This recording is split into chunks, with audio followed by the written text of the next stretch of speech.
Argentina, and these supporters of the Peronist government have got something to be jubilant about. This was the scene in Buenos Aires earlier this month when workers heard they'd been granted wage rises of up to 130%. The cheers were for the woman who'd given the go-ahead for the rises, Argentina's president, Maria Estela Peron.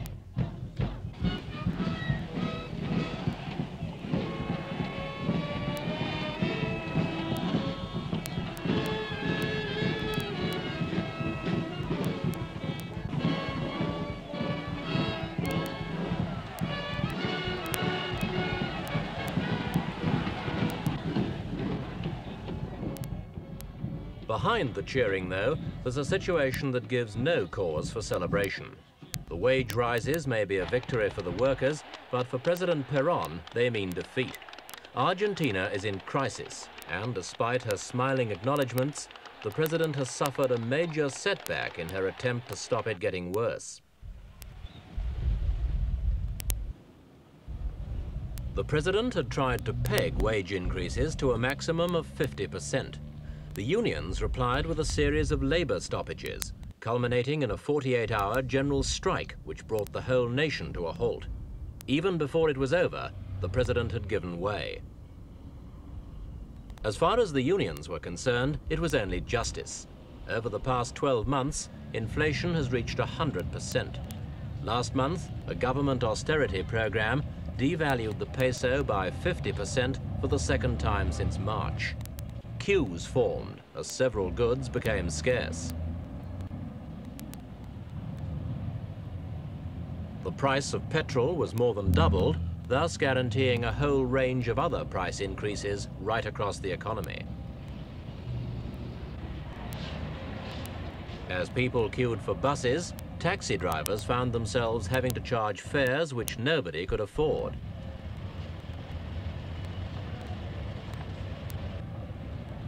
In the last couple of weeks, there's been yet another devaluation of 15%, together with 100% increases in postal and shipping charges. The wider aspects of the economy are equally bleak. The trade balance is getting worse, and the nation's foreign exchange reserves are dwarfed by its foreign debts.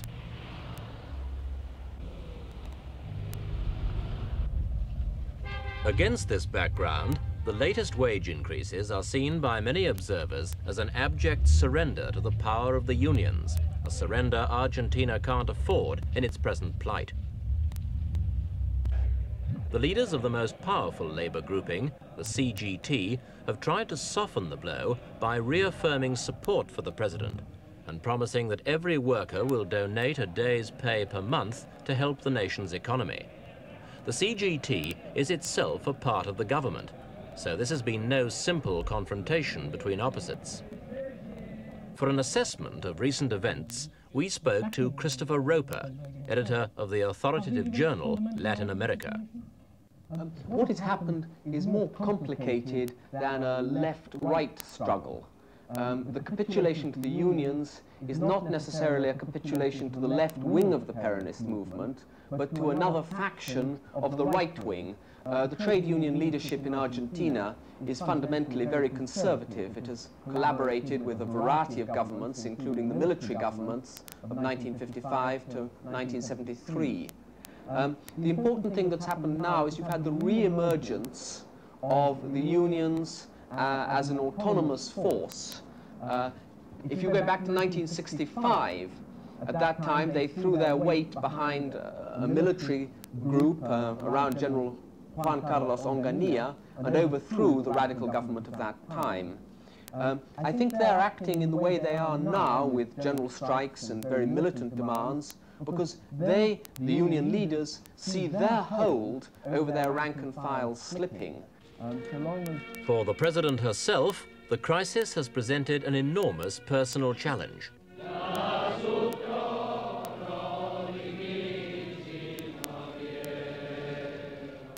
As Peron's widow, the president can count on the automatic support of many Argentinians. But even they would agree that though she has bravely picked up Peron's mantle, she possesses none of the political genius which distinguished her late husband.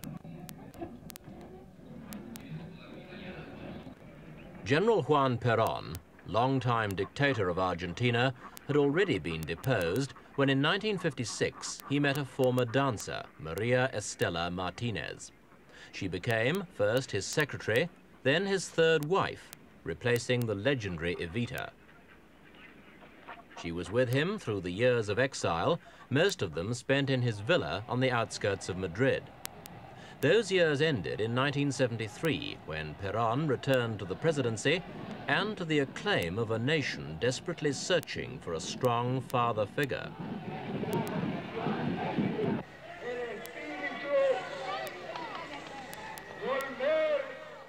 But the general was old and ill. Within a year he was dead, and the presidency passed to his widow, whom he'd already appointed second in command.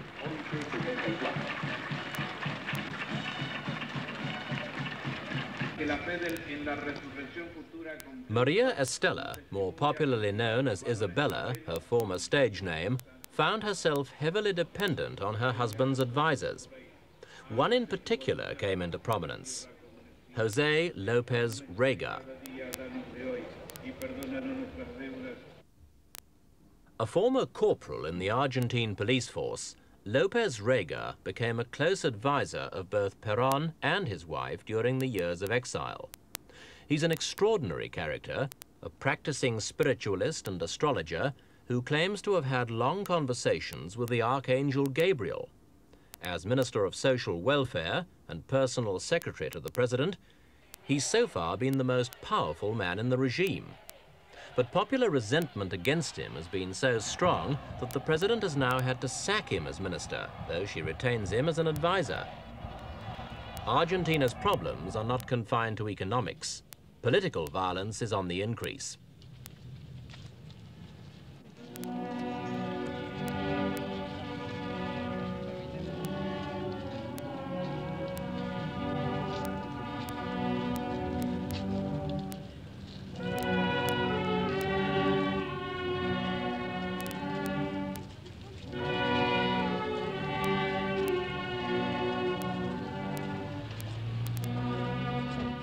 This was the funeral of Colonel Martin Rico, one of Argentina's Joint Chiefs of Staff. He was gunned down in March by left-wing guerrillas. Over the last 12 months, political assassinations by left and right-wing groups have claimed nearly 500 lives.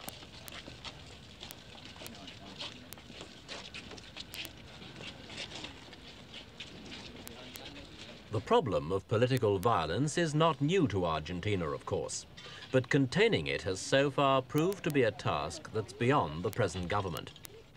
During General Peron's second presidency, major left-wing groups, such as the Montoneros guerrillas, came into the open, but after his death, they were forced underground again by a right-wing crackdown, led, so it's believed, by Senor López Rega.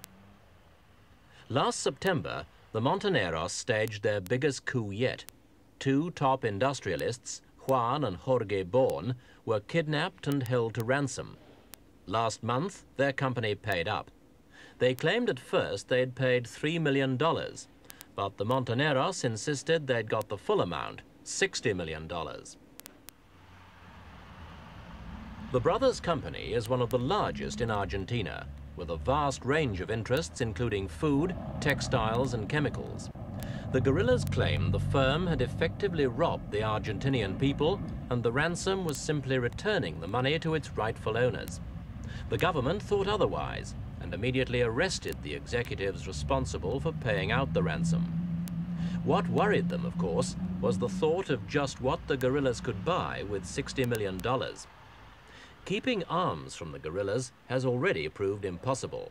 This arms cache, discovered recently in Cordoba, was hailed as a major blow to the guerrillas, but victories on this scale are now clearly irrelevant. How then will the latest developments affect the guerrilla strategy?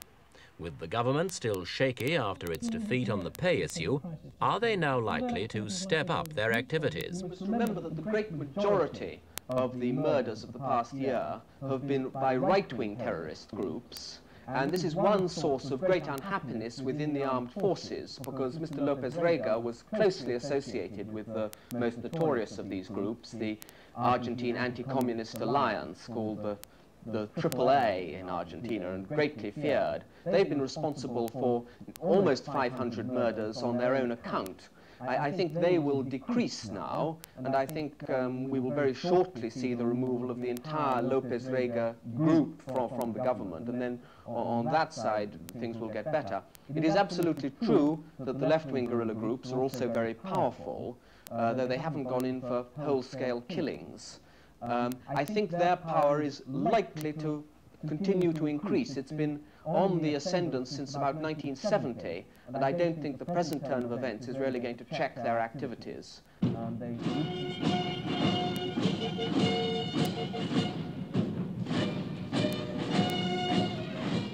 The crucial factor in deciding Argentina's future is the armed forces. 3 times in the past 20 years, they've seized control from civilian governments.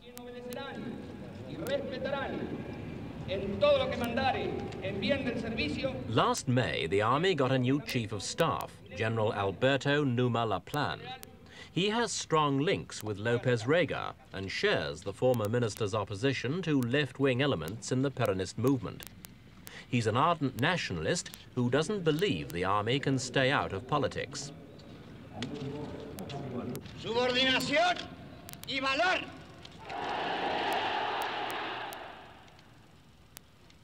Is there then a risk of an army coup? The army is already taking a hand. It was the army that secured the capitulation to the union's demands, but the army is a very different animal in Argentina to what it is in Chile. It's very unlikely that an extreme right-wing group could take control as it did in Chile.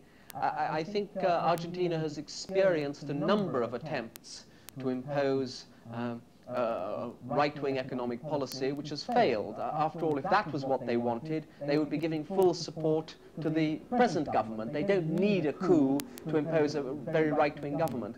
The important thing to remember is that when there is a crisis within the Peronist movement in Argentina, as there is today, that is a crisis for the whole of Argentina, and the armed forces are not exempt.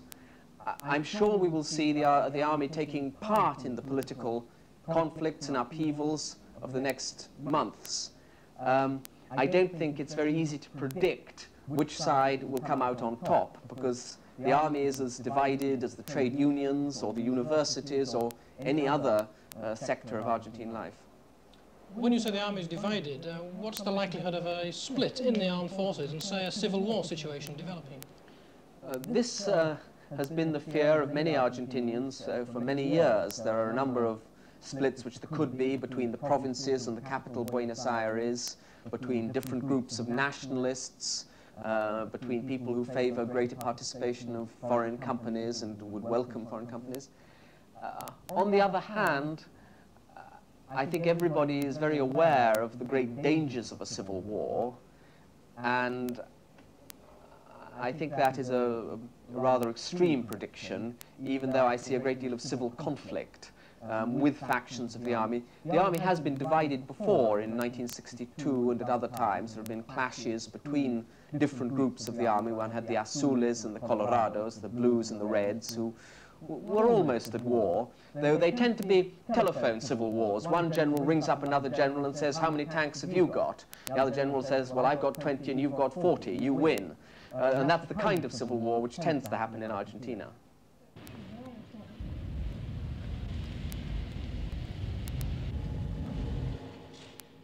After a year in office, President Peron has had little success in asserting her political will amidst the powerful factions struggling for control of Argentina, and many observers believe she cannot survive much longer. Her departure would leave the army on the one hand and the unions on the other as the main contenders for power.